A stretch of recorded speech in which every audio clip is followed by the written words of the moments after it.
জয় গুরু। ওম নমো ভগবতে বাসুদেবায়। শ্রীমদ্ ভাগবত মহাপুরাণ। কৃষ্ণং নারায়ণং বন্দে, কৃষ্ণং বন্দে ব্রজপ্রিয়ম, কৃষ্ণং দ্বৈপায়নং বন্দে, কৃষ্ণং বন্দে পৃথাসুতম। আগের দিন এখানেই শেষ করেছিলাম। দেবশ্রী নারদ যদিও পূর্বেই ব্রহ্মার নিকট এই শাস্ত্র শ্রবণ করেন, তবুও সপ্তাহ শ্রবণের বিধি সনকাদি ঋষিগণই তাকে বলেছিলেন। এবার সৌনক প্রশ্ন করলেন, সাংসারিক প্রপঞ্চ থেকে মুক্ত পরিব্রাজক নারদ মুনির সঙ্গে সনকাদির কোথায় সাক্ষাৎ হয়েছিল এবং বিধিবিস্মৃত সপ্তাহান্তিক শ্রবণে তিনি কী প্রকার প্রীত হয়েছিলেন?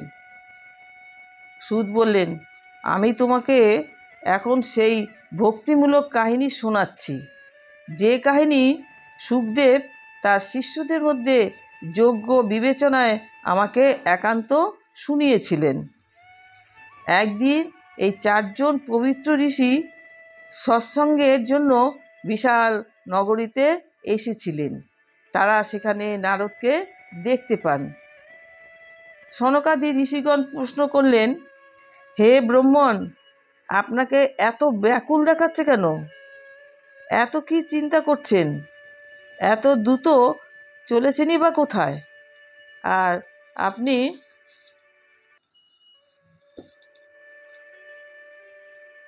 এলেনই বা কোথা থেকে? হিত সর্বস্ব ব্যক্তির মতো আপনাকে ব্যাকুল দেখাচ্ছে। আপনার মতো নিরাসক্ত পুরুষের পক্ষে এরকম ব্যাকুলতা শোভা পায় না। এর কারণ কি বলুন? নারদ বললেন, পৃথিবীকে সর্বশ্রেষ্ঠ লোক মনে করে আমি এখানে এসেছি।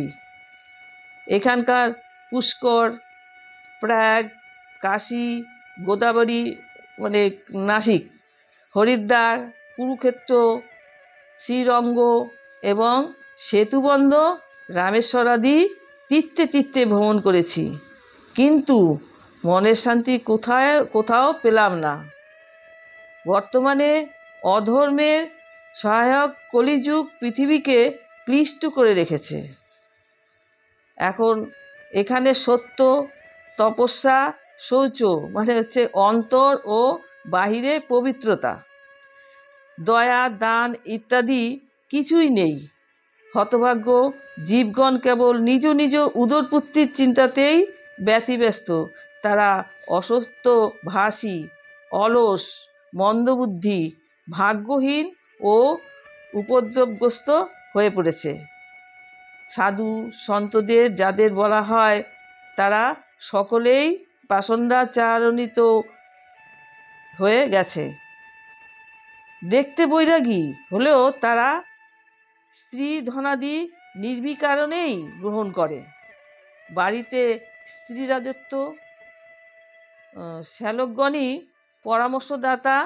লোকেরা লোভে পড়ে কন্যা বিক্রয় করে এবং স্ত্রী পুরুষের মধ্যে নিত্যই কলহ। মহাত্মাদের আশ্রম, তীর্থ ও পবিত্র নদীগুলি বিধর্মীরা দখল করে রেখেছেন। ওইসব দুর্বৃত্ত বহু দেবালয় ধ্বংস করেছেন। বর্তমানে পৃথিবীতে না আছে কোনো যোগী, না আছে কোনো সিদ্ধ পুরুষ, না আছে কোনো জ্ঞানী পুরুষ, না কোনো সৎকর্মপরায়ণ মানুষ। যা কিছু সাধন সবই এই কলিরূপ দাবানলে ভস্মীভূত হয়ে গেছে। এই কলিযুগে প্রায় সকলেই অন্ন বিক্রয় করছে। ব্রাহ্মণেরা অর্থের বিনিময়ে বেদ শিক্ষা দিচ্ছে, আর স্ত্রীলোকেরা বেশ্যাবৃত্তি দ্বারা জীবিকা নির্বাহ করছে। এইভাবে কলির দোষ সকল দেখতে দেখতে পৃথিবী পরিভ্রমণকালে আমি যমুনার তীরে ভগবান কৃষ্ণের লীলাভূমিতে উপস্থিত হই। হে মুনিগণ, শুনুন, সেখানে আমি এক আশ্চর্য ব্যাপার দেখলাম। এক যুবতী স্ত্রী বিষণ্ণ মনে বসেছিল। তার পাশে দুজন অচেতন বৃদ্ধ পুরুষ দীর্ঘশ্বাস ফেলছিল। ওই স্ত্রীলোকটি কখনো তাদের শুশ্রূষা করে জ্ঞান ফেরাবার চেষ্টা করছিল, আবার কখনো তাদের সামনে বসে কাঁদছিল। ওই অবস্থায় সে তার শরীরের রক্ষক পরমাত্মাকে 10 দিকে দর্শন করছিল। শত শত নারী তাকে ঘিরে দাঁড়িয়ে আছে, বাতাস করছিল আর প্রবোধ দিচ্ছিল। দূর থেকে এই ঘটনা দেখে কৌতূহলের বশবর্তী হয়ে আমি যুবতীর কাছে গেলাম।